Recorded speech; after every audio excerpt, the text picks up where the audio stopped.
अफगानिस्तान में सेना और तालिबान के बीच युद्ध कवरेज के दौरान भारतीय फोटो जर्नलिस्ट और पुलित्जर पुरस्कार विजेता दानिश सिद्दीकी की मौत हो गई थी। 38 साल की सिद्दीकी 16 जुलाई को कांधार शहर के स्पिन बोल्डक जिले में अफगान सैनिकों और तालिबान के बीच संघर्ष को कवर कर रहे थे।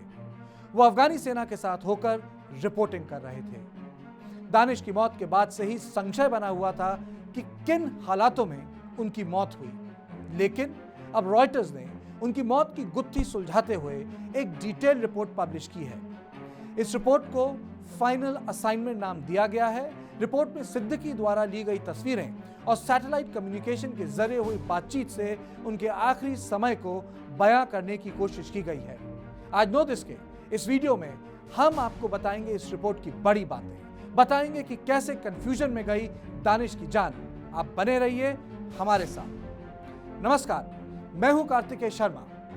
जून के महीने में जब तालिबान चारों तरफ से अफगानिस्तान की राजधानी काबुल की तरफ बढ़ रहा था और सैकड़ों लोग अपनी जान गंवा रहे थे, तब रॉयटर्स के लिए काम कर रहे दानिश सिद्दीकी ने अफगानिस्तान जाकर इस युद्ध को कवर करने की इच्छा जाहिर की। उन्होंने अपने बॉस से कहा, अगर हम नहीं जाएंगे तो कौन जाएगा। 11 जुलाई को दानिश कांधार से अफगान स्पेशल फोर्सेस के अड्डे पर पहुंचे। उस समय मेजर जनरल हैबतुल्लाह अलीज़ई अफगानिस्तान के स्पेशल ऑपरेशन कोर के कमांडर थे।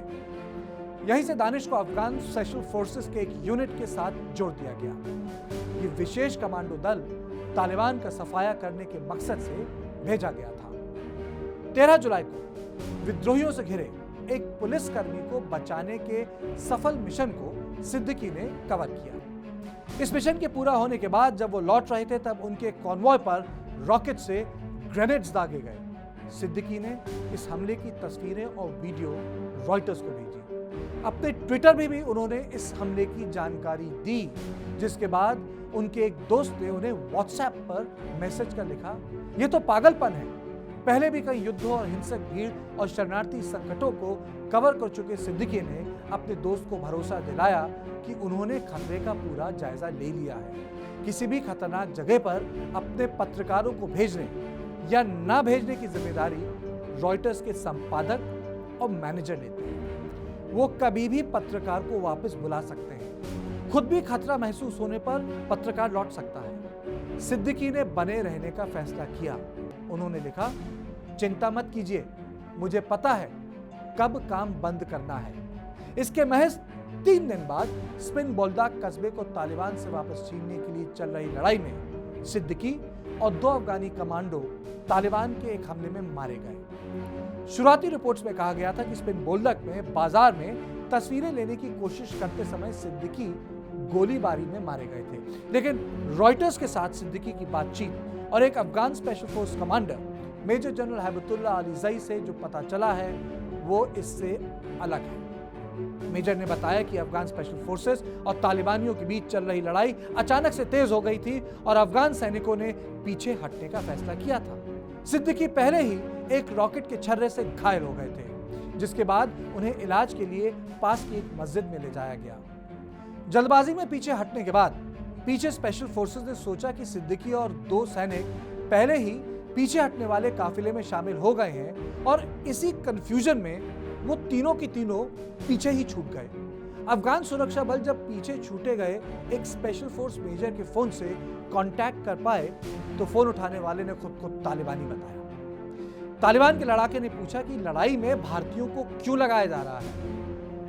तब ऑफिसर ने बताया कि वो शख्स भारतीय जर्नलिस्ट है और उसे न मारने की गुजारिश की। तो तालिबान ने जवाब दिया, हमने उसे मार दिया है। अफगान सुरक्षा अधिकारियों और भारत सरकार के अधिकारियों ने रॉयटर्स को बताया कि तस्वीरों, खुफिया जानकारी और सिद्दीकी के शरीर की जांच के आधार पर पता चलता है कि उनकी मृत्यु के बाद तालिबान की हिरासत में उनके शरीर को क्षत विक्षत कर दिया गया। हालांकि तालिबान इस बात से इनकार करता है। रॉयटर्स ने और जानकारी पाने के लिए ब्रिटेन के एक फॉरेंसिक विशेषज्ञ फिलिप बॉयस से कंसल्ट किया। बॉयस ने हमले के तुरंत बाद सोशल मीडिया पर पोस्ट की गई तस्वीरों की समीक्षा की और उनकी तुलना तालिबान से सिद्दीकी के शरीर को बरामद करने के बाद दी गई तस्वीरों और एक्सरे से की। बॉयस ने कहा कि सिद्दीकी की मौत के बाद उन्हें कई बार गोली मारी गई। हालांकि बॉयस उन रिपोर्ट्स को कंफर्म नहीं करते जिसमें सिद्दीकी के शरीर को वाहन से कुचलने का दावा किया गया है। इस रिपोर्ट में रॉयटर्स के मैनेजमेंट पर भी सवाल उठाए गए। दानिश की मौत के समय रॉयटर्स का काबुल या दक्षिण एशिया में कोई सिक्योरिटी एक्सपर्ट नहीं था। यही नहीं, मार्च में रिटायर्ड हुए full time global security adviser की जगह भी अभी नहीं भरी गई है।